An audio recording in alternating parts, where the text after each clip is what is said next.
ఒక ప్రశ్నని పాఠముగా ఈరోజు మనము చేర్చుకున్నాం. ఎందుకు ఈ ప్రశ్నను పాఠముగా చేర్చుకునవలసింది వచ్చిందంటే, దీని మీద సమాజంలో చాలా అపోహలు ఉన్నాయి కనుక ఆ అపోహలను తొలగించటానికి మనం చేస్తున్నటువంటి ప్రయత్నం. ఈ ప్రశ్న మనకు వచ్చినటువంటి ప్రశ్న కాదు, క్రైస్తవులకు వచ్చినటువంటి ప్రశ్న కాదు ప్రియులారా, క్రైస్తవేతరులకు వచ్చిన ప్రశ్న. ఎందుకంటే ఈ మధ్యకాలంలో బైబిల్ని ప్రశ్నించేవారు ఎక్కువైపోయారు. గడిచిన కాలంలోనైతే నాస్తికులు, హేతువాదులు మాత్రమే బైబిల్ మీద ప్రశ్నలు వేసేవారు, బైబిల్ని ప్రశ్నించేవారు. కానీ నేటి కాలంలో నాస్తికులు, హేతువాదులు మాత్రమే కాకుండా ఎందరో ముస్లిం సోదరులు, మన హైందవ సోదరులు, భౌతికవాదులు, విప్లవవాదులు సహితం బైబిల్ మీద ప్రశ్నల వర్షాన్ని కురిపించటం, మరి ముఖ్యముగా గడిచిన 5 సంవత్సరాలుగా విపరీతంగా దీనిని బైబిల్ని ప్రశ్నించేవారు ఎక్కువైపోవటం మనం చూస్తున్నాం. దేవుని పిల్లలారా, అలాగని బైబిల్ని ప్రశ్నించవద్దు అని మనం చెప్పటం లేదు. ప్రశ్నించనివ్వండి, మంచిదే. ఎందుకంటే ప్రశ్నలు లేకుండా నమ్మితే అది గుడ్డి నమ్మకం అవుతుంది, అంధవిశ్వాసముగా మత విశ్వాసం క్రిందకు వస్తుంది. క్రైస్తవ మతము కాదు, క్రీస్తు మతస్థాపకుడు కాదు, బైబిలు మత గ్రంథము కాదు. గనుక దీనిని గుడ్డిగా నమ్మవలసిన అవసరం కూడా లేదు ప్రియులారా. ఎందుకంటే బైబిల్ని ప్రశ్నించేసరికి మనకు కూడా ఒక మంచి అవకాశం వచ్చినట్లే. కారణం, బైబిల్ని ప్రశ్నిస్తేనే దాని మీద మనం ప్రజలకు ఒక మంచి వివరణనివ్వటానికి మనకు అవకాశం ఏర్పడుతుంది, మంచి ఛాన్స్ మనకు వచ్చినట్లు. అలా కాకుండా మనం మాత్రమే క్రీస్తును నమ్మండి, క్రీస్తు దేవుడు, ఆయన దైవ కుమారుడు, ప్రపంచానికి ఏకైక మార్గదర్శకుడు, ఆయనే మార్గం అని చెబుతున్నాం అనుకోండి. మీ బైబిల్లో రాయబడి ఉంది కనుక మీరు చెప్పుకుంటున్నారండి అని అపవాదును మన మీద మోపే అవకాశం ఉంటుంది. అందుకే పిల్లరా, అప్పుడప్పుడు మాత్రమే ఇటువంటి అవకాశం మనకు వస్తుంది. ఈ అవకాశం బైబిల్ని ప్రశ్నించినప్పుడు బైబిల్ యొక్క గొప్పతనాన్ని ప్రపంచానికి ప్రశ్న పేరుతో పరిచయం చేసే అవకాశం. బైబిల్కున్న గుణం ఏంటంటే, బైబిల్ను ప్రశ్నించేసరికి దాని యొక్క ప్రతిష్ట అంతకు 2 ఇంతలు అవుతుందండి. దాన్ని ప్రశ్నించేసరికి పుంకాలుగా మహాజ్ఞానం అనేది ఏరులై ప్రవహిస్తుంది. దేవుని పిల్లలారా, ఇది ఒక బైబిల్కు ఉన్నటువంటి ఉన్నతమైనటువంటి లక్షణం. అందుకే పిల్లలారా, దీన్ని ఒక ప్రశ్నని ఎందుకు పాఠంగా పెట్టామంటే, దీని మీద ప్రశ్నిస్తున్న వారు చాలామంది ఉన్నారండి. చాలామంది, ముఖ్యంగా ఈ మధ్యకాలంలో ముస్లిం సోదరులు సభలు పెట్టి వారి గ్రంథముగా నమ్ముతున్న ఖురాన్ గురించి ప్రకటించుకొనకుండా వారు ప్రవక్తగా నమ్ముతున్న మొహమ్మద్ గారి యొక్క పేరు మీద సభలు పెట్టక డైరెక్ట్గా బైబిల్ పేరుని, క్రీస్తు ప్రభువుల వారి పేరుని వినియోగించుకోవటం మనం చూస్తున్నాం.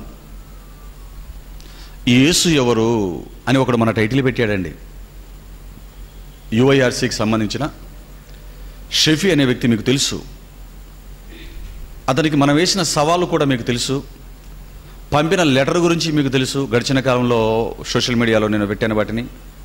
ఇంతవరకు సమాధానం లేక వెళ్ళి క్రీస్తు మీద బురద చల్లి వెళ్ళి ఒక గదిలో దాక్కుని కూర్చున్నట్లుగా కూడా అనవలసిన మాటలన్నీ అని ఒక గదిలోకి వెళ్ళి దాక్కుని కూర్చొని భయకంపితుడై మనం మాట్లాడుతున్న మాటలకు ఎదురు నిలవలేక కుక్కిన పేనులా పడి ఉన్నాడు అనటానికి నేడు మన కళ్ళ ముందు కనిపిస్తున్న పరిస్థితులే కారణం. బయటికి ఎక్కడికి రావటం లేదు మనవాడు. దేవుని పిల్లలారా, ఏదైతే ఏమైంది, యేసు ఎవరు అని సభను పెట్టి హైందవులను క్రైస్తవులు, ఎందుకంటే క్రీస్తు పేరు పెడితేనే నలుగురు మనుషులు కొడతారండి. యేసు క్రీస్తు ప్రభుల వారి పేరు చెప్పుకుంటేనే వారికి జనాలు రారండి. వారికి సంబంధించిన వ్యక్తుల పేర్లు పెట్టుకుంటే మరి ఎవరు రారు గనక, ఎవడైనా సరే క్రీస్తు పేరు వరల్డ్ వైడ్లో పాపులారిటీ కలిగినటువంటి మహానుభావుడు క్రీస్తు గనక ఆయన పేరు చెబితేనే నలుగురు వస్తారు, నాలుగు రూకలు కూడా వారికి రాలతాయి గనుక చాలామంది యేసు క్రీస్తు మీదనే ఇలాంటి మాటలు మాట్లాడడం మనం చూడగలం.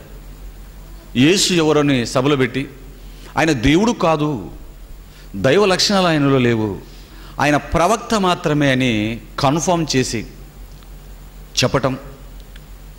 మరి బైబిల్లో చూడకుండా 4 బట్టి పట్టిన వచనాలను గడగడా చెప్పేసేసరికి ఇది విన్నటువంటి క్రైస్తవులు కూడా మదనపడిపోయి, బెంబేలెత్తిపోయి, ఆలోచనలో పడిపోయి, కంగారు పడిపోయి వారి దగ్గరికే వెళ్ళి వారిని క్వశ్చన్లు అడగడం, వంకర టింకర సమాధానాలు వారు చెబితే వాటిని అర్థం కాక గందరగోళం అయిపోయిన పరిస్థితులు కూడా ఆ వీడియోస్లో మనం చూడగలం.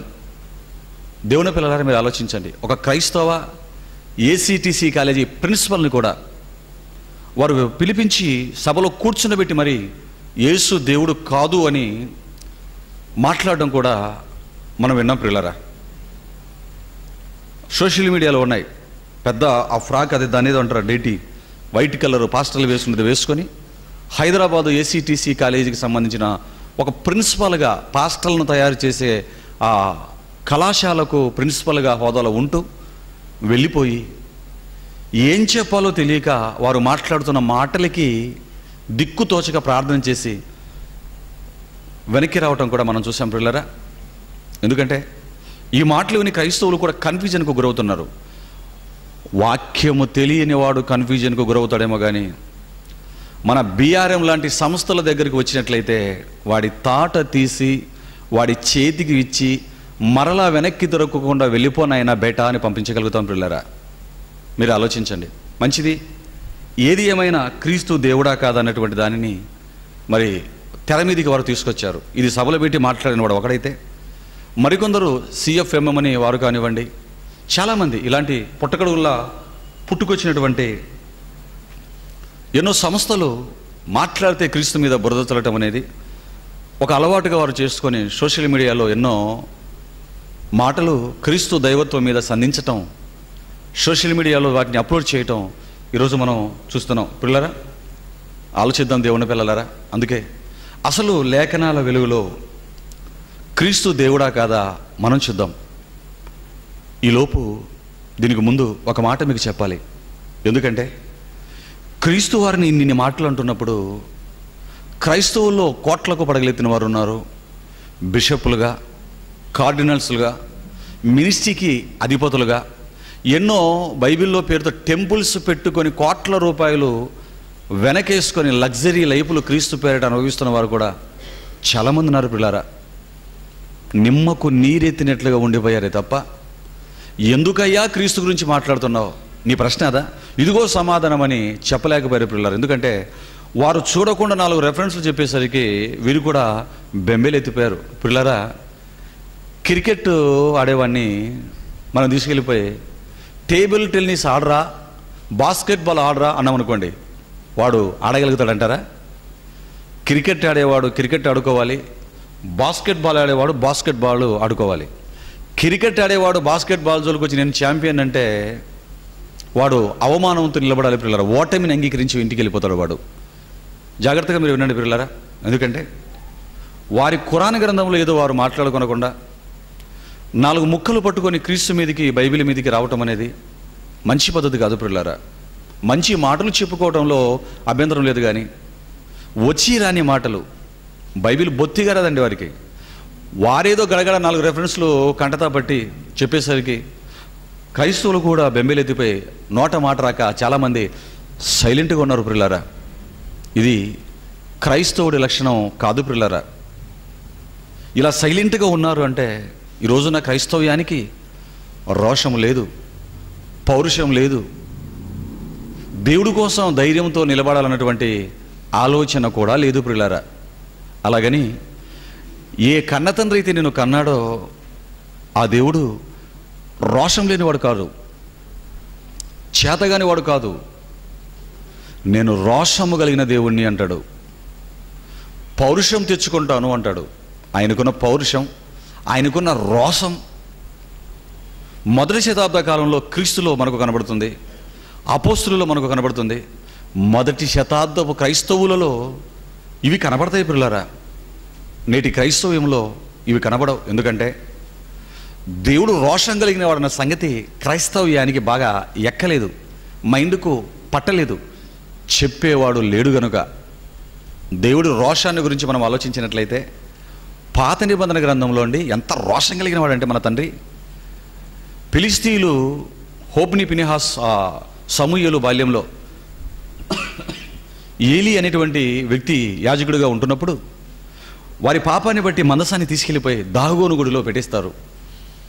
ఒక రాతి బొమ్మ ముందు తన మందసాన్ని పెట్టేసరికి తెల్లవారి చూసేసరికి ఆ బొమ్మను ఏమైపోయినట్లుగా మనకు బైబిల్లో కనపడుతుంది. తల, మండెం, కాళ్ళు, చేతులు, తల ఒక చోట, మొండెం ఒక చోట, కాళ్ళు చేతులు ఒక చోట నరికివేసి పడవేయబడినట్లుగా మనకు కనబడుతుంది. మొదట వాడు ఆ దాగోన్ అనే దేవుడు, ఆ దేవతగా పిలువబడుతున్నటువంటి విగ్రహం దేవుని మందసానికి బొక్కబొరల పడిపోయి ఉంటుందండి. లేపేస్తారు, అయ్యో ఇదేంటి మన దేవుడు పడిపోయాడు, మరలా లేపేస్తారు.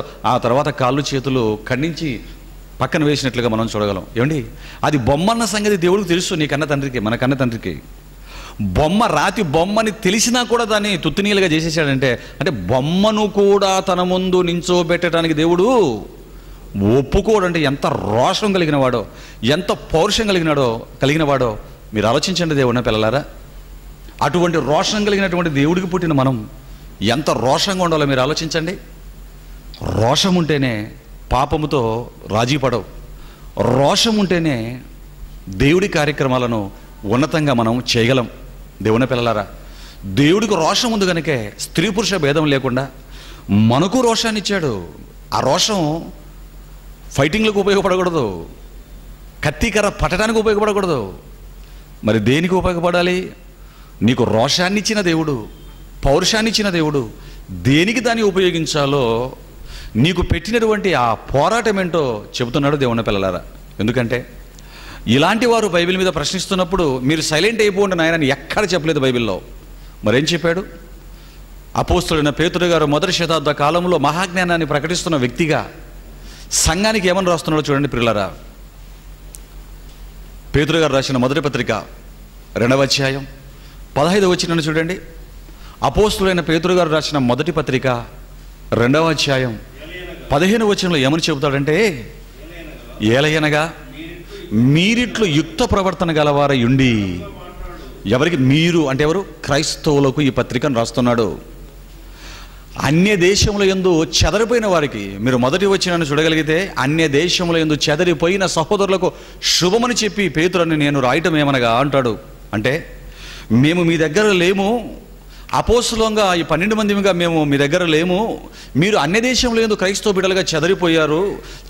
చెదరిపోయి మేము మీ దగ్గర లేనంత మాత్రాన, మీతో లేనంత మాత్రాన మీరు సడలిపోవలసిన, భయపడవలసిన, జడిసిపోవలసిన అవసరం లేదు నాయనా. ఇదిగో ఎవరైనా బైబిల్ మీదకి వస్తే మీరేం చేయాలంటే, మొదట మీరిట్లు యుక్త ప్రవర్తన గలవారై ఉండి, యుక్త ప్రవర్తన కలవారై ఉండడం అంటే ప్రశ్నించిన వారిని ఏమి అనకండి, వాడికి సమాధానం చెప్పండి. అజ్ఞానముగా మాట్లాడు మూర్ఖుల నోర్లు మూయుట దేవుని చిత్తం.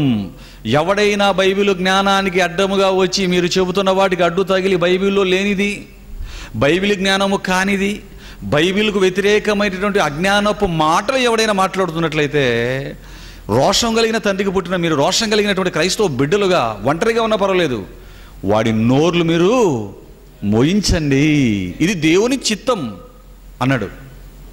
ఎస్, పేతురు రాసిన అదే మొదటి పత్రిక 3వ అధ్యాయం 15-16 వచనాల్లో కూడా మరొక మంచి మాట, మనకు ఊతమిచ్చే మాట చూడండి. ఏం చెప్తున్నాడు అక్కడ? పేతురు రాసిన మొదటి పత్రిక 3:15, నిర్మలమైన మనస్సాక్షి గలవారై మీలో క్రైస్తవ బిడ్డలుగా, చెదరిపోయిన క్రైస్తవులుగా మీలోనున్న నిరీక్షణను గూర్చి మిమ్మును హేతు అడుగు ప్రతివానికి సాత్వికముతోనూ భయముతోనూ సమాధానము చెప్పుటకు ఎల్లప్పుడు ఎవరెడి ఎల్లప్పుడూ సిద్ధముగా ఉండి, మీలోనున్న నిరీక్షణను గూర్చి హేతు ఎవడడిగినా వాడికి సమాధానం చెప్పటానికి ఎల్లప్పుడు మీరు సిద్ధముగా ఉండండి. నాయనా, తగ్గకండి, బెంబెలెత్తకండి, చెప్పండి సమాధానం అంటున్నాడు. వాడి నోర్లు మోయించండి. యూదాపత్రిక 1వ అధ్యాయం 3వ వచనం, యూదాపత్రిక 1వ అధ్యాయం 3వ వచనాన్ని చూడండి. దేవుని పిల్లలారా, ప్రియులారా, మనకందరికీ కలిగడు రక్షణను గురించి మీకు రాయబడినని విశేషాశక్తి గలవాడనై ప్రయత్నపడుచుండగా పరిశుద్ధులకు ఒక్కసారే అప్పగింపబడిన బోధ నిమిత్తము మీరు పోరాడవలనని మిమ్మును వేడుకొనుచు మీకు వ్రాయవలసి వచ్చెను.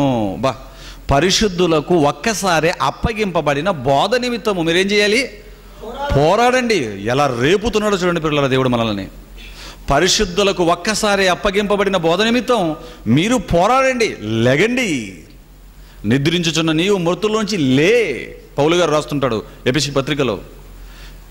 పోరాడండి మీరు. ఎలా యుద్ధానికి సన్నద్ధులు చేస్తున్నాడు చూడండి దేవుని పిల్ల. యుద్ధం అనగానే ఇది కత్తి కర్ర పట్టి చేసే యుద్ధం కాదు, బాంబులతో చేసే యుద్ధము కాదు, కర్రలతో చేసే యుద్ధం కూడా చేసే యుద్ధం కాదు ప్రియులారా. మరి ఏ యుద్ధం ఇది?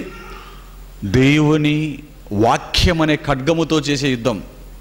అన్ని ఆయుధాల కంటే పదునైన ఆయుధం, రెండంచుల గల ఖడ్గం దేవుని యొక్క వాక్యం ప్రియులారా. ఈ దేవుడి వాక్యంతో వాడి నోరు మూయించునాయన అని చెప్తున్నాడు చూడండి. ఎందుకంటే ఆ అజ్ఞానముగా మాట్లాడే ఆ మూర్ఖుని అలాగే మాట్లాడనిచ్చినట్లయితే తా చెడ్డ కోతి వనమెల్లా చెరుచున్ అన్న లోక సామెత రీతిలో అనేకులను వాడిలాగా అజ్ఞానులుగా చేస్తాడు. బైబిల్ వాడికి రాకపోయినా, బైబిల్ ఏముందో తెలియకపోయినా, వాడు నమ్ముతున్నటువంటి వారి ప్రవక్త యొక్క ఉనికి దెబ్బతింటుందన్న ఆలోచనతో, భయముతో క్రీస్తు మీద బురద చల్లుతాడు వాడు. మీరు భయపడకండి. పరిశుద్ధులకు ఒక్కసారి అప్పగింపబడిన బోధ నిమిత్తం మీరు పోరాడండి అన్నాడు చూడండి దేవుని పిల్లలారా. ఆలోచించండి దేవుని పిల్లలారా, ఎంతో ఉన్నతమైన మాటలు చెబుతున్నాడు దేవుడు. మనకు వ్రాయించిన రోషం కలిగిన ఆ మాటలను బట్టి తప్పనిసరిగా మనం అజ్ఞానంగా బైబిల్ని గురించి తప్పుడుగా ఎవడు మాట్లాడినా వారి నోర్లు ముయించవలసిన తక్షణ కర్తవ్యం లేదా ఆ బాధ్యత మన మీద ఉన్నదన్న సంగతి దేవుని పిల్లలుగా, క్రీస్తును బాప్తిస్మం ద్వారా స్వీకరించిన క్రైస్తవులుగా, రోషం కలిగిన దేవుడికి పుట్టిన మీకు ఈ మాటలను ఎత్తి చూపుతున్నాను. మంచిది దేవుని పిల్లలారా. మరి దేవుడు మనకిచ్చినటువంటి మంచి మాటలను బట్టి మనం ఆలోచిస్తే, మరి వారు ప్రశ్నిస్తున్నారు కదండి, ప్రశ్నిస్తున్నారు క్రీస్తు దేవుడా, అసలు క్రీస్తు ఎవరో టైటిల్ పెట్టి క్రీస్తు దేవుడు కాదు, ఆయన ప్రవక్త మాత్రమే అని చెబుతున్నారు పిల్లలారా. ఏమండి, వారు చెబుతున్నటువంటి మాటల్లో ఒక రైట్ ఉంది, ఒక తప్పు ఉంది. ఇంతకు రైట్ ఏంటి, తప్పేంటి? ఆయన ప్రవక్త అనేది రైటు, ఆయన దేవుడు కాదు అనేది మాత్రం తప్పు. ఒకటి రైటు, ఒకటి తప్పు చెప్తున్నాడంటే, ఒకటి రైటు ఒకటి తప్పు చెప్పేవాడిని మనం ఏమంటాం? ఓ మహాజ్ఞాన సంపన్నుడా, ఓ మహా మేధావి పరిపూర్ణుడా అంటామా? ఒరే ఆఫ్ నాలెడ్జిగా అంటామా? ఏమంటామండి? 2 × 2 2 4 2 8 2 12 2 4 21 అంటున్నాడు అనుకోండి. 2 5 10 2 12 2 24 2 8 16 2 9 32 2 బదులు 30 అంటున్నాడు అనుకోండి. అంటే ఇటు సగం రైట్ చెప్పాడు, సగం తప్పు చెప్తున్నాడు. వీడిని ఏమంటాం? అరకొర జ్ఞానం కలిగిన వాడు అంటామా, మంచి జ్ఞానం కలిగిన వాడు అంటామా? ఒక ప్రశ్న తీసుకొని వచ్చాడు, ఆయన ప్రవక్త మాత్రమే అంటున్నాడు, దేవుడు కాదు అంటున్నాడంటే సగం తెలుసు సగం తెలియదు. హాఫ్ నాలెడ్జ్ వాడు పబ్లిక్లోకి వచ్చి మాట్లాడచ్చా? నీకు తెలియని దాని గురించి మైక్ దగ్గరికి వచ్చి ఎందుకు బాబు మాట్లాడుతున్నావు, ఎందుకు మాట్లాడుతున్నావు? మాలాంటి వారి చేతుల్లో ఒక జోకర్గా మిగిలిపోవలసి వస్తుంది. పిల్లరా చూద్దాం, వారు హాఫ్ నాలెడ్జీ కలిగిన వారు వారి గ్రంథ ఉనికి కోసం బైబిల్ ప్రతిష్టను దెబ్బతీయటానికి మాత్రమే కంకణము కట్టుకున్నటువంటి అజ్ఞానులు అని తెలియచేయటానికే ఇదిగో బైబిల్లో క్రీస్తు గురించి ఏం చెప్పాడో మనం చూద్దాం. దేవుని పిల్లలారా, బైబిల్ అనేది మహాజ్ఞాన గ్రంథం. అందులో మనుషుడికి వచ్చే ప్రతి ప్రశ్నకి సమాధానం ఉంటుందన్న సంగతి మీరు మర్చిపోకండి. యుగాలుగా తరాలుగా బైబిల్ అనేది మహాజ్ఞాన గ్రంథంగా చలామణిలోనే ఉందే తప్ప దీన్ని కాదనగలిగిన మనగాడు ప్రపంచంలో ఇంతవరకు పుట్టలేదు. కాదని అడ్రస్ ఉనికి కలిగిన వాడు కూడా ఇంతవరకు లేడన్న సంగతి ఈ ముఖంగా దేవుడి క్రీస్తు పేరట మీకు దేవుడి సన్నిధిలో జ్ఞాపకం చేస్తున్నాను. పిల్లలారా, మంచిది. మరి అడిగారు కదండి వాళ్ళు ప్రశ్న, క్రీస్తు దేవుడా కాదా అని ప్రశ్న అడిగారు. పిల్లలారా, మరి మనలో ఉన్న నిరీక్షణ గురించి హేతు అడిగే ప్రతివాడికి మరి సాత్వికముతో భయంతో సమాధానం చెప్పాలి కదా. పిల్లలారా, భయం అంటే వాడికి భయపడి కాదు, దేవుడికి భయపడి తప్పు చెప్పకుండా రైటే చెప్పాలన్న ఆలోచనతో భయంతో మనం ముందుకు తీసుకుని వెళ్ళాలి. చూద్దాం పిల్లలారా, క్రీస్తులో దైవత్వం యొక్క లక్షణాలు ఎలా ఉన్నాయో, దైవత్వం యొక్క సర్వ పరిపూర్ణత క్రీస్తులో ఎలాగా నిక్షిప్తమై ఉందో, బైబిల్ ఒక్కొక్క మాట ఎంత గొప్పగా చెప్పిందో పిల్లరా, బైబిల్ అనే 66 పుస్తకాల నుంచి మనం చూద్దాం. ఎందుకంటే డైరెక్ట్గా క్రీస్తు దేవుడు అని గొక్క తిప్పుకోకుండా ఎన్నో వచనాలని బైబిల్ నుంచి చూపించగలుగుతాం. కానీ వాటికి తగ్గట్టుగా దీన్ని సమాధానం ఇవ్వాలనే ఆలోచనతో మరో మంచి కోణంలో మనం వారి యొక్క మట్టి బుర్రలలో ఉన్నటువంటి అజ్ఞానాన్ని తొలగించుకుంటూ ముందుకు వెళ్దాం పిల్లరా. ఎందుకంటే యేసుక్రీస్తు దేవుడా కాదంటే ఆయన దేవుడని బైబిల్ చెప్పిందండి. బైబిల్ ఎంతగా చెప్పిందో మనకు అర్థం కావాలి అంటే అసలు దేవుడు అంటే ఏంటో, దైవత్వం అంటే ఏంటో, దైవత్వం యొక్క లక్షణం అంటే ఏంటో మనకు అర్థమైతే ఆ లక్షణాలు క్రీస్తులో ఉన్నాయో లేదో మనం బైబిల్ నుంచి చూపించగలిగితే ఇక వాడికి మాట్లాడటానికి అవకాశం ఉండదు. ఆ తర్వాత క్రీస్తు తనకు తాను దేవుడని ఎలా చెప్పుకున్నాడో, ఆయన నమ్మి ఎరిగినటువంటి ప్రియులు కూడా దేవుడు యేసుక్రీస్తు దేవుడని ఎలా పరిచయం బైబిల్లో చేశారో పరిశుద్ధాత్మ ప్రేరణతో దీని అంతటినీ కూడా 66 పుస్తకాల నుంచి సంగ్రహంగా లేదా సంక్షిప్తంగా దీన్ని మనం జాగ్రత్తగా మనం చూద్దాం పిల్లరా. మరి దైవత్వం అంటే ఏంటో జాగ్రత్తగా మనం చూద్దాం పిల్లరా. ఇందుకు దైవత్వం అంటే ఏంటి, దైవత్వం యొక్క లక్షణాలు అంటే ఏంటి మనం తెలియాలి అంటే మరి ఇదిగో దేవుడిలో ఉన్నటువంటి లక్షణాలు ఏంటో మనకు తెలియాలి. దేవుడు మన తండ్రి అయిన దేవుడు, మరి మనకు దేవుడు కదండి. ఆ మహానుభావుడులో ఏ లక్షణాలు అయితే ఉన్నాయో ప్రపంచానికి ఒక్కడై ఉన్నటువంటి తండ్రి అయిన దేవుడు యెహోవా దేవుడి యొక్క దైవత్వపు లక్షణాలు ఎలాగైతే ఆయన కలిగి ఉన్నాడో అవే లక్షణాలు క్రీస్తులో మనం కనుగొన్నట్లయితే ఉన్నట్లయితే అప్పుడు యేసుక్రీస్తు దేవుడే. ఇంకా దీన్ని కాదనటానికి ప్రపంచంలో ఎవరికి ఇంకా అవకాశం లేదు పిల్లరా. ఇందుకు తండ్రి అయిన దేవుడిలో ఎవరైతే ఇదిగో ముస్లిం సోదరులు అల్లాహ్ అల్ ఆల్ లహ్ ఇలా ఆల్ ఇలా అంటాడు దేవుడు, ఆయన మాత్రమే దేవుడు అదే చెప్తున్నాడు పదం, అంతే కదా. బైబిల్లో ఉన్నటువంటి దేవుణ్ణే మరి ఖురాన్లో ఉన్నాడని చెప్పుకుంటున్నాడు పిల్లరా. చూద్దాం, హేతువాదులు, నాస్తికులు, భౌతికవాదులు, నాస్తికవాదులు, వాస్తవికవాదులు, విప్లవవాదులు ఒకరిని కాదండి ఎందరో క్రీస్తు యొక్క దైవత్వం గురించి ప్రశ్నిస్తున్నారు కదా. మరి దేవుడిలో ఉన్నటువంటి దైవత్వపు లక్షణాలను చూసి ఆ లక్షణాలు క్రీస్తులో ఉన్నాయో లేదో పరిశీలించుకుంటే చిన్న పిల్లవాడికి కూడా ఈజీగా అర్థమైపోతుంది పిల్లరా. మరి తండ్రి అయిన దేవుడు, ప్రపంచానికి ఒక్కడైన సృష్టికర్త అయినటువంటి మరి దేవుని యొక్క లక్షణాల గురించి మనం ఆలోచిద్దాం. చూడండి, తిమోతి గారికి పౌలు గారు రాసిన మొదటి పత్రిక 6వ అధ్యాయం 16వ వచనాన్ని చూడండి. దేవుని పిల్లలారా, తండ్రి అయిన దేవుడిలో సృష్టికర్త అయినటువంటి దేవుడు ఉన్నటువంటి ఆ దైవత్వపు లక్షణం గురించి పౌలు గారు పరిశుద్ధాత్మ ప్రేరణతో రాస్తూ దేవుడిలో ఉండే లక్షణం ఏంటి చెప్తున్నాడు చూడండి. మంచి లక్షణాన్ని 6:16 తిమోతికి రాసిన మొదటి పత్రిక నాన్న, సమీపింపరాని తేజస్సులో ఆయన మాత్రమే వసించుచు అమరత్వము గలవాడై ఉన్నాడు, అమరత్వము గలవాడై ఉన్నాడు అన్నాడు. చూడండి దేవుని పిల్లలారా, ఇక్కడ ఏమంటున్నాడండి, దేవుడు అమరుడు అన్నాడు. అమరుడు అంటే మరణము లేనివాడు.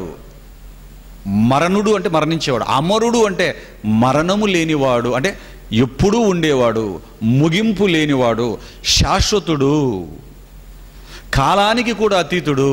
ఆలోచించండి దేవుడు పిల్లలారా. అంటే ఈ తండ్రి అయిన దేవుడులో మనకి ఏం కనపడుతుంది బైబిల్లో అంటే అమరుడు. బైబిల్లోనే కాదు పిల్లలారా, వాస్తవానికి ఆలోచించిన దేవుడు అనగానే అమరుడై ఉండాలి, అమరత్వాన్ని కలిగి ఉండాలి, ఆయుష్ అనేది లేకుండా ఉండాలి, కాలానికి అతీతుడై ఉండాలి. పిల్లలారా, ఇది దేవుడికి ఉండవలసినటువంటి లక్షణాలలో మంచి మొట్టమొదటి లక్షణం పిల్లలారా.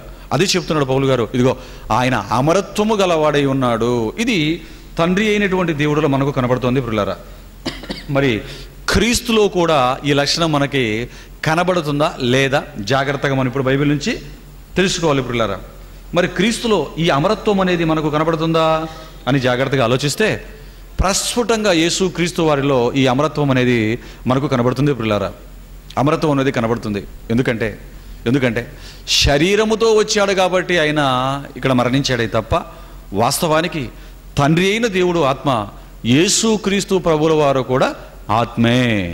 ఎందుకంటే ఆయన మరియ గర్భం గుండా భూమి మీదకి వచ్చినప్పుడు మాత్రమే ఉన్నాడా, మరియ గర్భం గుండా భూమి మీదకి రాక మునిపే ఆయన ఉన్నట్లుగా బైబిల్ గ్రంథంలో ఆధారాలు ఉన్నాయా? ఆయన భూమి మీదకి రాక మునిపే, మీకు గత కాలంలో కూడా చెప్పాను పిల్లలారా, అబ్రహాం కంటే ముందు, యెషయా గారి కంటే ముందు, ఈ సృష్టి కంటే మునుపు ఆయన ఉన్నట్లుగా మనకు బైబిల్లో ఎన్నో ఆధారాలు మనకు కనపడతాయి పిల్లలారా. ఎందుకంటే బంగారం నుంచి ఒక ముక్కను తీసామనుకోండి, బంగారం నుంచి ఒక చిన్ని ముక్కను వేరు చేసామనుకోండి, ఏమండి లక్షణాలు ఏమైనా కోల్పోతుంది అది? ఈ బంగారు పెద్ద ముక్క ఏ లక్షణాలను అయితే కలిగి ఉంటుందో ఈ తీసినటువంటి చిన్ని ముక్క కూడా అదే లక్షణాలను కలిగి ఉండటం మనం గమనించగలం. మరలా దీని గురించి చెప్పవసరం లేదు పిల్లలారా. అది ఎటువంటి కాంతిని అయితే కలిగి ఉంటుందో అదే కాంతి, అది ఎటువంటి క్వాలిటీ కలిగి ఉంటుందో అదే క్వాలిటీ, ఎక్కడే కానీ తేడా ఉండదు పిల్లలారా. ఇది మీకు అర్థమైతే యేసు క్రీస్తు ప్రభుల వారు ఎవరిలో నుంచి వచ్చాడు అని మనం ఆలోచించగలిగితే తండ్రి అయిన దేవుడిలో నుంచి యేసు క్రీస్తు వారు వచ్చినట్లుగా బైబిల్లో మనం చూడగలం. అందుకేమన్నాడు, నేను పుట్టి తిని అంటాడు, నా తండ్రి నన్ను పంపాడు, దేవుడు నాకు తండ్రి అన్నటువంటి మాటలు బైబిల్లో యేసుక్రీస్తు వారు చాలా మాటలు చెప్పారు పిల్లరా. మరి తండ్రి అమరత్వం గలవాడే ఉన్నాడు. మరి యేసు క్రీస్తు వారు అమరత్వం గలవాడై ఉన్నాడా, మరణించే లేకుండా పోయాడైనా? ఈ లోకానికి రాక మునుపు ఆయన ఉన్నాడు, ఈ లోకానికి వచ్చిన తర్వాత కూడా ఆయన సజీవంగానే ఉన్నాడు. మరి లోకానికి రాక మునుపు సజీవంగా ఉన్నట్లుగా ఎక్కడైనా బైబిల్ ఆధారాలు ఉన్నాయా? యెషయా గ్రంథం చూడండి, 9వ అధ్యాయం 6వ వచనం చూడండి. యేసు క్రీస్తు వారు ఎప్పుడు పుట్టాడో పుట్టు గురించి మాట్లాడుతూ చెప్పిన మాట, ఏలయనగా మనకు శిశువు పుట్టెను, మనకు కుమారుడు అనుగ్రహింపబడెను అన్నాడు. చూడండి పిల్లలారా, అంటే క్రీస్తు భూమి మీదకి రాకమునుపు యెషయా గారి కాలంలోనే యేసు క్రీస్తు వారు పుట్టినట్లుగా ఉన్నట్లుగా మనకు అర్థమైంది. ఇంకా ఆయన ఎప్పటి నుంచి ఉన్నాడో కూడా మనం జాగ్రత్తగా చూడగలిగితే దేవుని పిల్లలారా, సామెతల గ్రంథంలో ఒక మంచి మాట ఉంటుందండి. సామెతల గ్రంథం 8వ అధ్యాయం ఈ సృష్టికి పూర్వమే ఆయన ఉన్నట్లుగా తెలియచేసే మంచి మాటను చెప్తున్నాడు. చూడండి పిల్లలారా, 8వ అధ్యాయం 23వ వచనాన్ని చూడండి. అనాది కాలము మొదలుకొని మొదటి నుండి భూమి ఉత్పత్తి అయిన కాలమునకు పూర్వం నేను నియమింపబడి తిని అన్నాడు. చూడండి, ఆ కిందికి అంత చేతున్నట్లయితేనండి పరలోకం అనేది కూడా లేనప్పుడు ఆయన ఉన్నట్లుగా 31వ వచనంలో చెప్తున్నాడు. చూడండి, ఆయన కలగజేసిన పరలోకమును బట్టి సంతోషించుచు నరులను చూచి ఆనందించుచుంటుంది. అంటే పరలోకము కూడా దేవుడు కలిగించక మునుపే యేసు క్రీస్తు వారు ఉన్నట్లుగా, సృష్టికి మునుపే, కోట్ల సంవత్సరాలకు, వందల కోట్ల సంవత్సరాలకు మునుపే, అసలు పరలోకం అనేది లేనప్పుడే యేసు క్రీస్తు వారు మరి దేవుడి చెంత ఉన్నట్లుగా మనకు అర్థమవుతుంది. మరి ఈ లోకానికి వచ్చినప్పుడు ఉన్నాడు. మరణించి తిరిగి లేచిన తర్వాత ఎక్కడికి వెళ్ళిపోయాడు? మరణించి తిరిగి లేచిన తర్వాత ఎక్కడికి వెళ్ళిపోయాడు? దేవుని యొక్క 7వ అధ్యాయం చూడండి, అపోస్తల కార్యాలు 7వ అధ్యాయం. స్టెఫను గారిని మరణింపజేస్తున్నప్పుడు, చంపుతున్నప్పుడు స్టెఫను గారు మరణిస్తూ చెప్పినటువంటి ఒక మంచి మాట ఉంది. చూడండి పిల్లలారా, అపోస్తల కార్యాలు 7వ అధ్యాయం 59వ వచనం చూడండి. అయినను 59 ప్రభువును గూర్చి మొరపెట్టుచు, యేసు ప్రభువా 56 ఆకాశము తెరవబడుటయు మనుష్య కుమారుడు దేవుని కుడిపార్శ్వమున నిలిచి ఉన్నట్టు చూచుచున్నానని చెప్పాను. అవే కాదు, చాలా మాటలు బైబిల్లో యేసు క్రీస్తు వారిదిగో ఇక్కడ ఏమంటున్నాడు, దేవుని కుడిపార్శ్వమందు నిలిచి ఉన్నాడు అంటున్నాడు. చూడండి పిల్లలు, కొలసీలు రాసిన పత్రిక 3వ అధ్యాయం 1వ వచనాన్ని మీరు చూడగలిగితే దేవుని కుడిపార్శ్వాన యేసు క్రీస్తు ప్రభుల వారు ఆసీనులైనట్టుగా అక్కడ మనకు కనబడుతుంది. కొలసీలు రాసిన పత్రిక 3వ అధ్యాయం 1వ వచనం, రోమిలికి రాసిన పత్రిక 8వ అధ్యాయం 34వ వచనం, ఎఫెసీ పత్రిక 1వ అధ్యాయం 21వ వచనం, హెబ్రీ పత్రిక 1:4, హెబ్రీ పత్రిక 10:13, పిల్లరా హెబ్రీ పత్రిక 8:2, హెబ్రీ పత్రిక 12:2, పేతురు రాసిన మొదటి పత్రిక 3:22. ఈ వచనాలన్నిటిలో ఏముంటుందంటే యేసు క్రీస్తు ప్రభుల వారు దేవుని యొక్క కుడిపార్శ్వన ఆసీనులై ఉన్నట్టుగా మనకు కనబడుతుంది. పిల్లరా మీరు ఆలోచించండి, ఈ వచనాలన్నింటిలో ఇవే మాటలు మనకు కనబడతాయి. అంటే యేసు క్రీస్తు ఈ లోకానికి రాకమునుపు ఉన్నారు, వచ్చిన తర్వాత ఉన్నారు, ఈ లోకాన్ని విడిచిపెట్టి వెళ్ళిపోయిన తర్వాత కూడా ఉన్నాడంటే ఈయన ఏ లక్షణాన్ని కలిగి ఉన్నాడు? అమరత్వాన్ని కలిగి ఉన్నాడు. చూడండి పిల్లరా, లోకము ప్రపంచాలు చేయక మునుపు ఉన్నాడు, వచ్చిన తర్వాత ఉన్నాడు, పరలోకానికి వెళ్ళిపోయిన తర్వాత కూడా ఆయన ఉన్నట్లుగా మనకు కనబడుతుంది. అంటే అమరత్వము కలిగి ఉండటం అంటాడు దీన్ని ఏమంటాడంటే అమరత్వము కలిగి ఉండటం, అంటే మరణము లేకుండా ఉండటం అంటాడు. చూడండి పిల్లరా, మరి భూమి మీదకి వచ్చి ఆయన మరణించాడు కదా అంటారా, శరీరాన్ని ధరించాడు గనుక ఇదిగో శరీరానికి మరణం ఉందే కానీ క్రీస్తు ప్రభుల వారికి ఎక్కడి నుంచి చెప్పండి, ఆత్మగా ఉన్నవాడికి చెప్పండి పిల్లరా, అమరత్వం అంటే దాన్ని అంటే మరణము లేనివాడుగా శరీరాన్ని ధరించాడు గనుక అందరిలాగే మరణించాడు తప్ప తిరిగి లేచాడు. చూడండి దేవుడు పిల్లలారా, అమరత్వాన్ని కలిగి ఉన్నాడు. రాక మునుపు అమరత్వం, వచ్చిన తర్వాత ఈ లోకంలో ఉన్నాడు, వెళ్ళిన తర్వాత కూడా అమరత్వం కలిగిన వాడై దేవుని కుడిపార్శ్వాన మరి ఆయన ఉన్నట్లుగా ఇక్కడ మనకు కనబడుతుంది పిల్లలు. అంటే దేవుడిలో ఉన్నటువంటి అమరత్వం లక్షణం ఎవరిలో కనబడుతుంది మనకి? ఇక్కడ దేవుడిలో యేసుక్రీస్తు ప్రభుల వల్ల కనబడుతున్న దైవ లక్షణం. అంటే తండ్రికి ముగింపు లేదు, యేసు క్రీస్తుకు కూడా ముగింపు లేదు. అందుకే ఏమంటాడు యేసుక్రీస్తు, నేను మొదటి వాడను కడపటి వాడను అంటాడు. చూసారా, ఇదిగో సదాకాలము మీతో కూడా ఉందని ఎన్నో మాటలు బైబిల్లో కనబడతాయి. అంటే ఏ దేవుడిలో ఉన్నటువంటి అమరత్వపు లక్షణం, దైవ లక్షణం యేసు క్రీస్తు వారిలో కూడా కనబడుతున్నట్లుగా ఇక్కడ మనకు తెలుస్తుంది. చూడండి దేవుని పిల్లలారా, ఆ తర్వాత మరొక లక్షణం, తండ్రిలో ఉన్నటువంటి దైవత్వపు లక్షణమే యేసు క్రీస్తు వారిలో కూడా ఉన్నట్లుగా మనకి ఇక్కడ మరొక మాటలో మనం బైబిల్లో చూడొచ్చు. పిల్లరా దయచేసి చూడండి, యోహాను సువార్త 8వ అధ్యాయం 45వ వచనం చూడండి.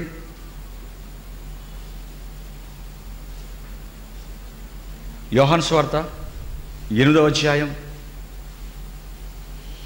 45వ వచనాన్ని మీరు చూడగలిగితే అక్కడ ఒక మంచి మాట చెప్తాడు యేసుక్రీస్తు ప్రభువు. చూడండి ఏమని చెప్తున్నాడు, నేను సత్యమనే చెప్పుచున్నాను గనుక మీరు నన్ను నమ్మరు, నా యందు పాపమున్నదని మీలో ఎవడు స్థాపించును?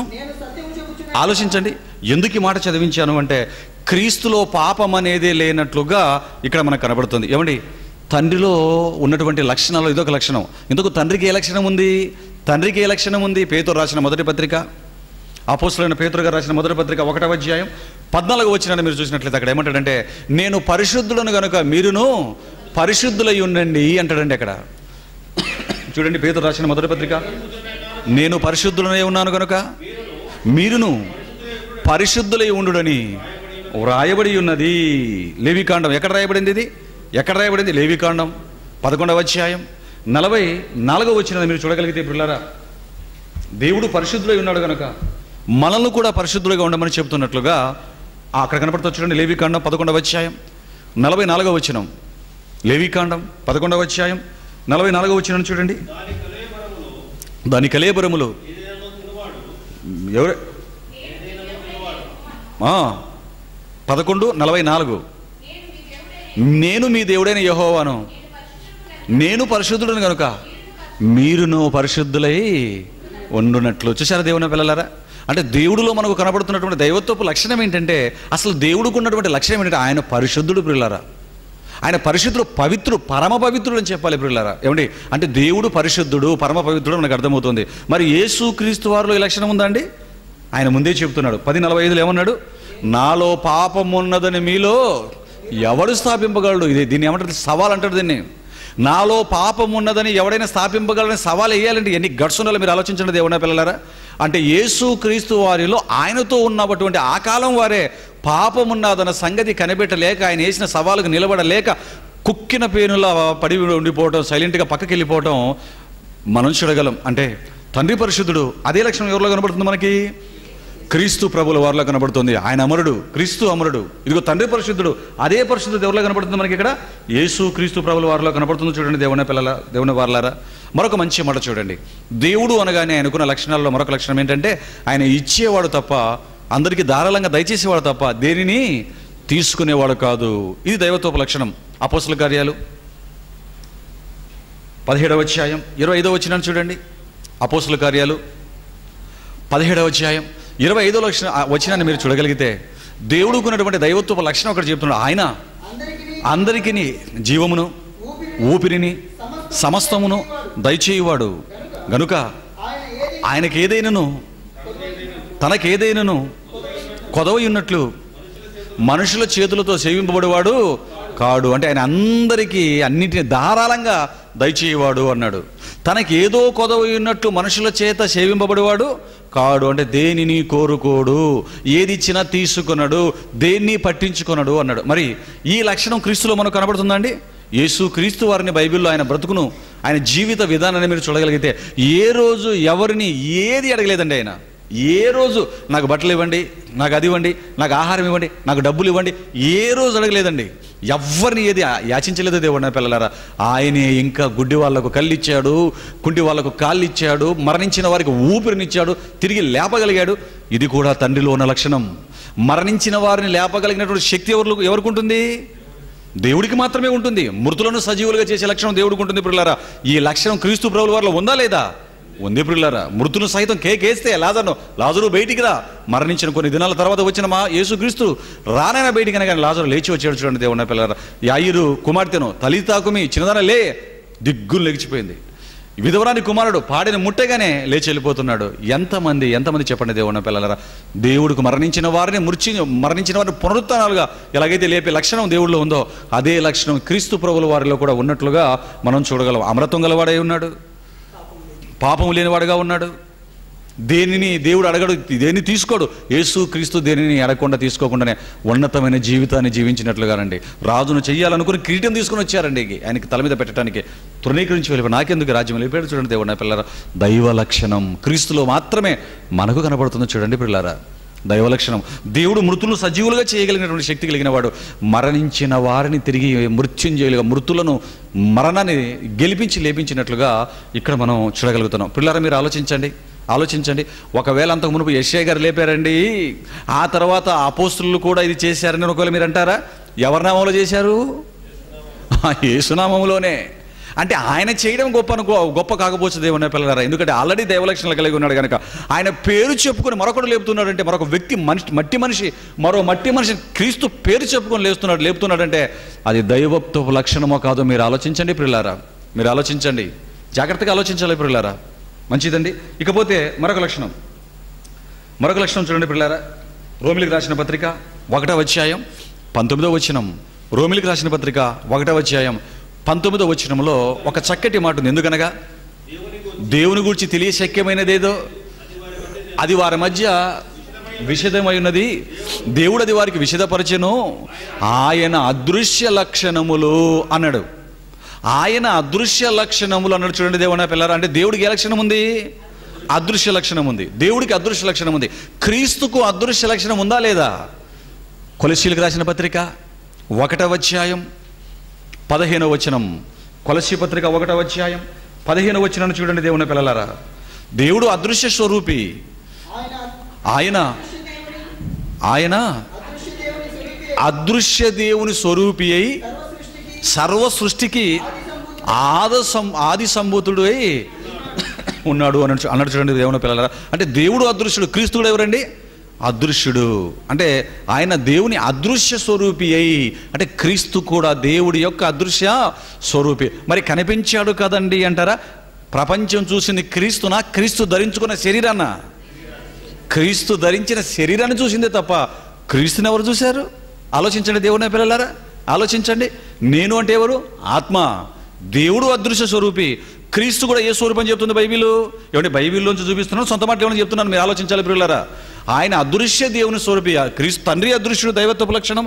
యేసు క్రీస్తు ప్రభువు వారు కూడా అదృశ్యుడిగా మనకి ఇక్కడ కనపడుతున్నాడు. చూడండి పిల్లలారా, ఆలోచించండి. ఇకపోతే మరో అద్భుతమైనటువంటి దైవత్వపు లక్షణాన్ని చూడండి. యోహాను సువార్త,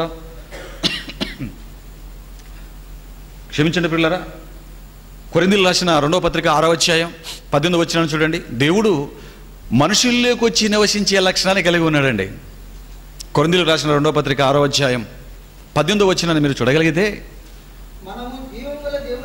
మనము జీవము గల దేవుని ఆలయమై ఉన్నాము, అందుకు దేవుడు ఇలాగు సెలవిచ్చుచున్నాడు, నేను వారిలో నివసించి సంచరింతును, నేను వారిలో నివసించి సంచరింతును, నేను వారి దేవుడునై ఉందును అన్నాడు. చూడండి పిల్లరా, దేవుడుకున్నటువంటి దైవత్వపు లక్షణాల్లో మరో లక్షణం ఏంటంటే, దేవుని మనం నమ్మినట్లయితే, పరిశుద్ధులుగా మనం ఉన్నట్లయితే, మన హృదయాల్లోకి వచ్చి దేవుడు ఏం చేస్తానంటున్నాడు, మన దేహాన్ని, మన హృదయాన్ని ఆలయంగా చేసుకొని అందులో నివసిస్తాను, సంచరిస్తాను అంటే దేవుడుకున్నటువంటి దైవత్వపు లక్షణం ఏంటంటే, మనుషుల్లోకి వచ్చి ఉండగలిగినటువంటి లక్షణాన్ని దేవుడు కలిగి ఉన్నాడు. పిల్లరా, అంటే మనుషుల హృదయాల్లోకి వచ్చి హృదయం అనే గుడిలో కొలువై ఉండే లక్షణం ఒక్క దేవుడికి ఉంటున్నదే దైవత్వపు లక్షణం. మరి ఈ లక్షణం క్రీస్తుకుందా లేదా?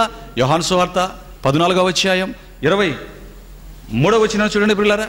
యోహాను సువార్త 14వ అధ్యాయం 23వ వచనం, యేసు, ఒకడు నన్ను ప్రేమించిన ఎడల వాడు నా మాట గైకొనును, అప్పుడు నా తండ్రి వానిని ప్రేమించును, మేము వాని యొద్దకు వచ్చి వాని యొద్ద నివాసము చేతుము.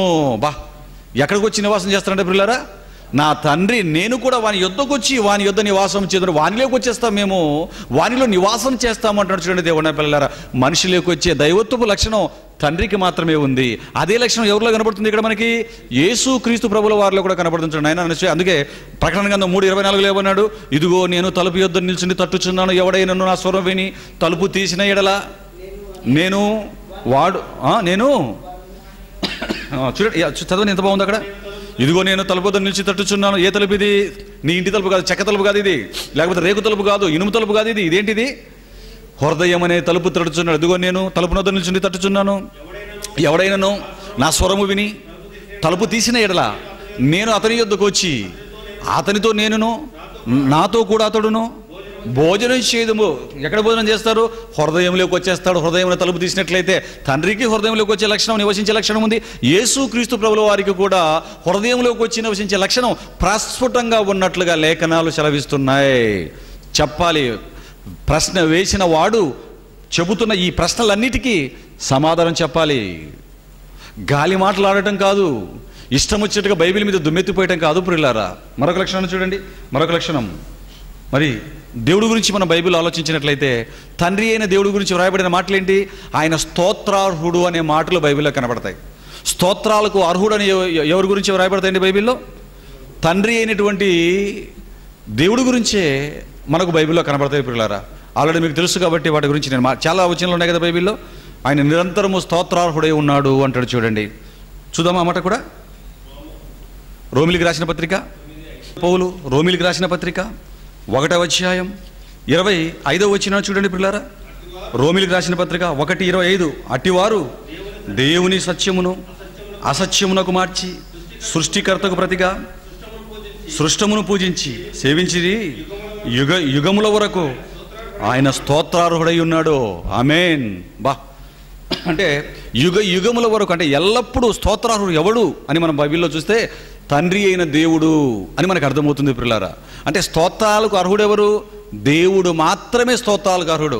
మరి ఇప్పుడు యేసు క్రీస్తు ప్రభువుల వారు నిజంగా దైవ లక్షణం కలిగి ఉన్నట్లయితే, ఆయన దేవుడి లక్షణాలను కలిగి ఉన్నట్లయితే ఆయనను కూడా స్తోత్రార్హుడు అని బైబిల్ చెప్పాలి. ఇప్పుడు తండ్రి స్తోత్రార్హుడు, యేసు క్రీస్తు కూడా స్తోత్రార్హుడు అని బైబిల్ చెబితేనే క్రీస్తులో దైవత్వం లక్షణాలు ఉన్నట్లు. ఆయన దేవుడు ఇలా చెప్పలేదనుకోండి, ఆయన నమ్మవలసిన అవసరం మనకి లేదు పిల్లారా. ఆయన దేవుడు కాదు అని మనం కూడా ఒప్పుకోవచ్చు. మరి ఉందా? బైబిల్లో ఉందా పిల్లారా? ప్రకటన గ్రంథం 12వ అధ్యాయం చూడండి ఏం చెప్తున్నాడు. ప్రకటన గ్రంథం 12వ అధ్యాయం 5వ అధ్యాయం 12-13 వచనాలు చూడండి పిల్లారా. ప్రకటన గ్రంథం 5వ అధ్యాయం 12వ వచనం 13వ వచనాన్ని మీరు చూడగలిగితే, వారు వధింపబడిన గొర్రెపిల్ల శక్తియు ఐశ్వర్యమును జ్ఞానమును బలమును ఘనతయు మహిమయు స్తోత్రమును పొందనర్హుడని గొప్ప స్వరముతో చెప్పుచుండిరి. కిందికి రండి. ఇంకా అంతటా పరలోకం ఏమన్నాడండి? యేసుక్రీస్తు వధింపబడిన గొర్రెపిల్ల అంటే ఎవరు? నీ ఇంట్లో పెంచుకునే గొర్రెపిల్ల కాదు నాయన బాబు, నీ ఇంట్లో పెంచుకున్న గొర్రెపిల్ల కాదు. వధింపబడిన గొర్రెపిల్ల ప్రపంచంలో యేసుక్రీస్తు ప్రభువులో మాత్రమే. యేసుక్రీస్తు ప్రభువులను ఉద్దేశించి వ్రాయబడుతున్న మాటలు ఇదిగో, వధింపబడిన గొర్రెపిల్ల స్తోత్రం పొందుటకు అర్హుడు అంటున్నాడు. తర్వాత కిందికి రాగానే 13వ వచనంలో ఏం చెప్తున్నాడు చూడండి. అంతటా పరలోకమందును భూలోకమందును భూమి క్రింద పాతాళం భూమి క్రిందను సముద్రంలోనున్న ప్రతి స్పష్టమును అనగా వాటిలో ఉన్న సర్వమును సింహాసనాసీనుడై ఉన్నవానికి నెంబర్ 1 ఎవరికి వారు స్తోత్రం చెల్లిస్తున్నారు జాగ్రత్తగా గమనించాలి. ఇక్కడ సింహాసనాసీనుడై ఉన్నవానికి గొర్రె పిల్లకును స్తోత్రమును ఘనతయు మహిమ ప్రభావమును యుగ యుగములు కలుగుగాక. కళ్ళకు కనిపించలేదా వచనాలు? ఆలోచించండి దేవుని పిల్లలారా. ఇక్కడ ఏమంటున్నారు ఏమండి? వధింపబడిన గొర్రెపిల్ల స్తోత్రాలకు అర్హుడు అని చెప్పగానే పరలోకములో ఉన్నవారు మాత్రమే ఆ వారిని గొర్రెపిల్లను స్తోత్రాలు చెప్తున్నారా? ఏమండి? భూమి సముద్రం అందులో ఉన్న సమస్తము కూడా, అంటే మొత్తం ముల్లోకాల్లో ఎవరైతే ఉన్నారో, ఇదిగో నువ్వు చెప్పటం లేదేమో, తండ్రికి మాత్రమే చెబుతూ ఉంటున్నావు. తండ్రితో పాటు ఎవరెవరికి స్తోత్రాలు చెప్తున్నారు వీరంతా కూడా? ఇదిగో సింహాసనాసీనుడై ఉన్నవానికి అంటే తండ్రి అయిన దేవునికి స్తోత్రాలు మహిమ ప్రభావాలు చెల్లాలి. ఆ తర్వాత ఇంకేమన్నారు? గొర్రె పిల్లకు కూడా స్తోత్రము మహిమ ప్రభావములు చెల్లించుచున్నాము, వారు యుగ యుగముల వరకు స్తోత్రార్హులు అని ఎంత చక్కగా బైబిల్లో చెబుతున్నారు చూడండి దేవుని పిల్లలారా. అంటే స్తోత్రాలకు అర్హుడు దేవుడు ఒక్కడైనా, క్రీస్తు కూడానా? దేవుడు అర్హుడే. దానికి దేవుడి తర్వాత క్రీస్తు ఎందుకు అర్హుడయ్యాడు? దేవుడు గనుక. స్తోత్రాలకు ఎవరండి అర్హుడు? స్తోత్రాలకు అర్హుడు ఎవరు? దైవత్వపు లక్షణాలు కలిగి దేవుడు మాత్రమే అర్హుడు. ప్రియులారా, మరి ఎందుకు యేసుక్రీస్తు వారికి ఇలా చెప్తున్నాడు బైబిల్లో? ఆయన స్తోత్రాలకు అర్హుడని ఇంత చక్కగా బైబిల్లో చెప్తున్నాడు చూడండి దేవుని పిల్లలారా. నిజంగా యేసుక్రీస్తు తండ్రితో పాటు స్తోత్రార్హుడని బైబిల్ సెలవిస్తుంది. ఇన్ని మాటలు సెలవిస్తున్నాయి చూడండి దేవుని పిల్లలారా. అంటే దైవత్వపు లక్షణాలు తండ్రిలో ఏవైతే ఉన్నాయో, తండ్రిలో ఏవైతే దైవత్వపు లక్షణాలు ఉన్నాయో అవన్నీ కూడా ఎవరిలో కనబడుతున్నాయండి? మనకు అమరత్వం కనబడుతుంది, స్తోత్రాలకు అర్హత కనబడుతుంది, ఏది తీసుకోకపోవడం, పరిశుద్ధత కలిగి ఉండటం, మనుషుల హృదయాల్లోకి వచ్చి నివసించటం, ఇవన్నీ ఏ లక్షణాలు చెప్పండి దేవుని పిల్లలారా? ఏ లక్షణాలు ఇవన్నీ చెప్పండి దేవుని వాళ్ళారా? దైవత్వపు లక్షణాలు, తండ్రికి తండ్రిలో మాత్రమే ఉన్న లక్షణాలు ముమ్మూర్తుల క్రీస్తు ప్రభుల వారిలో కూడా ఈ లక్షణాలు కనబడుతున్నాయంటే ఇన్ని బైబిల్లో రాయబడితే మన వాళ్ళకి ఎందుకు కనిపించలేదు? కొన్ని మాత్రమే కనిపించాయి. వాడు గుడ్డివాడు గనుక. యుగ సంబంధమైన దేవత అవిశ్వాసులైన వారి మనోనేత్రములకు గుడ్డితనము కలిగిస్తుందని బైబిల్ చెప్పింది దేవుని పిల్లలారా. అంటే వాడికి అవసరమైన కనబడతాయి, వాడికి కనబడతాయి, కానీ వాటిని లెక్కలోకి తీసుకోడు. ఎందుకు? ఎలాగైనా సరే బైబిల్ను తప్పని నిరూపించాలి, ఎలాగైనా సరే క్రీస్తు దైవత్వం మీద బురద చల్లాలి. ఎందుకయ్యా క్రీస్తు దైవత్వం మీద బురద చల్లుతున్నావు? నీవు నమ్ముకున్న వాడి ప్రతిష్ట ఏమైనా దెబ్బతింటుందా? నీవు నమ్ముకున్న వాడు ఏమైనా డ్యామేజ్ అయిపోతుందా ఇమేజీ? లేకపోతే ఎందుకు క్రీస్తు జోలికి వచ్చి మాట్లాడుతున్నావు? ఆలోచించండి. ఇవన్నీ కనిపించలేదు, అర్థం కావు. నీకేమొచ్చు బైబిల్? నీకు బైబిల్ రాదు. క్రీస్తు ఎవరోనో టైటిల్ పెట్టి ప్రవక్త మాత్రమే, ఆయన దేవుడు కాడు అని చెబుతున్నాడంటే ఏమండి? హాఫ్ నాలెడ్జ్ చూడండి పిల్లలారా. ఈ లోతు బైబిల్ పట్టుకున్న, నిరంతరం బైబిల్ని చదువుతున్నా మనకు బైబిల్ తెలుస్తుంది తప్ప ఎప్పుడో తప్పులు వెతకడానికి బైబిల్ పట్టుకున్నావా వారికేం తెలుస్తుంది చెప్పండి దేవుని పిల్లలారా. అందుకే అన్నాడండి, అజ్ఞానముగా మాట్లాడు మూర్ఖుల నోర్లు. ఎందుకు? వాడికి అజ్ఞానం, బైబిల్ సరిగ్గా తెలియదు. వాడికి 4 వచనాలు బట్టి పడతాడు. వాడి గురువు ఎవడో పట్టింటాడు బట్టి. అహమ్మద్ దిదాత్ అనేవాడండి వీళ్ళందరి గురువు. ఈ అహమ్మద్ దిదాత్ అనేవాడు చచ్చిపోయినటువంటి ముసలోడు ఎవడో వాడు చెప్పాడు పిల్లరా, వాడిని పట్టుకున్నారండి. పట్టుకుని వచ్చాడు. మన కాలంలో ఉంటేనండి నోరు ముయించేద్దుమండి దేవుడు చెప్పినట్లుగా. ఆలోచించండి దేవుని పిల్లలారా, ఆలోచించండి. అంటే యేసు క్రీస్తు ప్రభుల వారు దేవుడు అనటానికి మరి ఇంతకంటే ఏం కావాలో చెప్పండి. ఓకేనా? దీనికి ఓకేనా? మీరు దీనికి అంగీకరించట్లేదు దేవుని పిల్లలారా. అంటే యేసు క్రీస్తు వారిలో తండ్రి అయిన దేవుడు ఏ లక్షణాలు అయితే ఉన్నాయో ఆ లక్షణాలు కనబడుతున్నాయి. ఇవే కదా, ఇంకా చాలా లక్షణాలు ఉన్నాయి పిల్లలారా. సమయభారం వల్ల కొన్ని మాత్రమే మీ ముందు తీసుకొస్తున్నాను. ఆ తర్వాత ఎవడైనా వీటి మీద మాట్లాడడానికి వస్తే అప్పుడు తీస్తాను అస్త్రాలన్నీ కూడా. వాడి కుత్తుకు తొక్కుపాటు, వాడి నోరు, వాడి వేర్లతో పాటు వాడి వాదాన్ని పెకిలించడానికి కొన్ని పక్కన పెట్టిన దేవుని పిల్లలారా. వెరీ గుడ్, మంచిదండి. ఇకపోతే ఇదంతా చెప్పామనుకోండి, అప్పుడు మరల వీళ్ళు ఏమంటున్నారంటే యేసు క్రీస్తు తాను నేను దేవుడను అని చెప్పుకున్నట్లుగా, తన నోటితో తాను చెప్పుకున్నట్లుగా ఎక్కడుందండి బైబిల్లో? ఒక్క వచనము చూపించండి, మేము వెంటనే ఉన్నంతో ఒక్క వచనం ముక్కుతో మాట్లాడతావు కదరా. దేవుడు ముక్కిచ్చింది గాలి పీల్చుకోవటానికి రా, మాట్లాడటానికి నోరుతో మాట్లాడు నాయన. ఆలోచించండి దేవుని పిల్లలారా. మరలా ఏమనంటే బిట్లు కట్ చేస్తారండి నావి, బిట్లు కట్ చేసి మరి పెట్టుకుంటారు పిల్లరా. మంచిది, వెరీ గుడ్. Very good. అడిగావు కదా నాయన. క్రీస్తు తనకు తాను ఎక్కడైనా తాను దేవుడనని బైబిల్లో కొత్త నిబంధన సువార్తలలో ఎక్కడని చెప్పాడా? ఎక్కడ చెప్పలేదు. ఉంటే చూపించండి అని గొంతు చించుకొని అడిగావు కదా. మందిలో యూట్యూబ్లో కూడా అప్లోడ్ చేశారు కదా. చూడండి దేవుని పిల్లలారా, వారి నోర్లు మూతపడే మాటలు చూడండి దేవుని పిల్ల. మత్తయి సువార్త